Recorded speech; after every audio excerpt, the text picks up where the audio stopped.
on entre en tout cas avec vous dans les coulisses du soft power russe, du moins la puissance douce de la Russie en Afrique. Votre analyse, Luc Michel? C'est un sujet très important parce que notamment il est lié aux attaques qui viennent de partout aux États-Unis et en France contre Afrique Media et moi-même. Je connais bien le dossier puisque je suis désigné par l'OTAN comme un de ses principaux acteurs. On ne parle pas ici de soft power, mais de guerre hybride. La guerre hybride, c'est un concept qui a été élaboré entre 2002, mais surtout après 2014, après les événements d'Ukraine. Il concerne l'Ukraine, la Syrie et l'Afrique. La guerre hybride, qu'est-ce que c'est?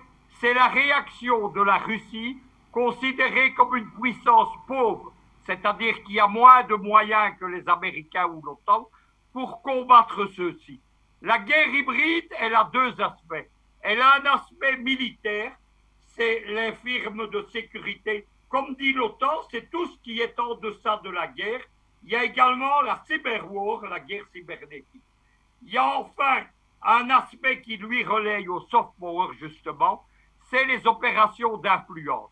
Qu'est-ce que l'OTAN entend par les opérations d'influence? C'est d'une part la diplomatie parallèle que les Américains appellent la grey diplomatie, la diplomatie grise. C'est les opérations électorales, c'est la participation pour modifier le résultat électoral, notamment les missions de monitoring, etc. Et enfin, c'est la guerre médiatique proprement dit.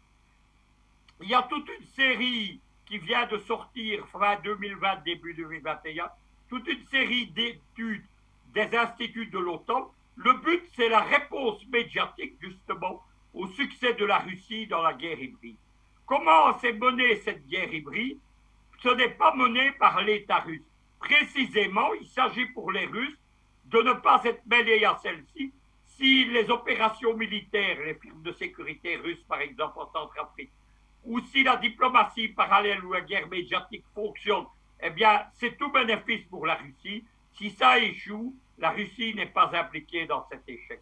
Les Américains identifient donc des acteurs indépendants qu'ils appellent des entrepreneurs d'influence. Ils en identifient 5. Il y a notamment les Russes Konstantin Malofiev, qui est l'homme qui gère le secteur conservateur en Europe pour la Russie. Il y a Eugénie Prigozhin et il y a moi-même, puisque je suis le 5e de ces opérateurs, je suis présenté comme celui qui ouvre les nouveaux fronts, ce qui n'est pas faux. Deuxièmement, il y a ce qu'on appelle les opérateurs géopolitiques. C'est la plus grande partie de mon activité.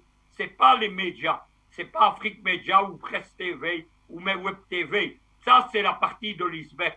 Mon activité, c'est le lobbyisme, c'est la diplomatie parallèle, justement. Je suis très attaqué en Belgique là-dessus. J'ai fait l'objet d'interpellations au Parlement belge et au Bundestag allemand, où on me reprochait justement d'interférer avec la diplomatie officielle des pays de l'Union européenne.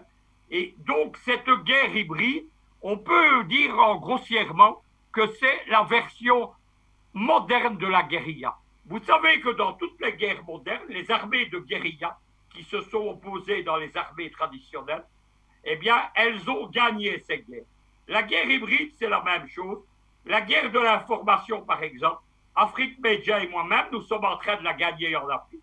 C'est ça la colère et l'hystérie contre nous des médias de l'OTAN.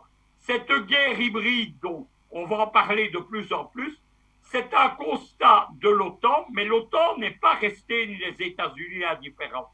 Ils ont créé un ensemble d'instituts, de médias bidons, qui sont liés notamment aux vitrines légales de la CIA et au réseau de George Soros. Le but, c'est de nous combattre, de nous diffamer, de nous attaquer. Par exemple, aux États-Unis, je suis présenté dans le cadre de la guerre hybride comme un méchant sorti des films de James Bond, ce qui me fait beaucoup rire. Il faut constater une dernière chose, c'est que ce sont les plus importants instituts militaires américains qui sont impliqués là-dedans. Fin 2020 est sorti un rapport du Pentagone sur la guerre hybride. C'est là qu'on nous dénonce, moi, Afrique Média, etc., comme ce qu'ils appellent les entrepreneurs d'influence.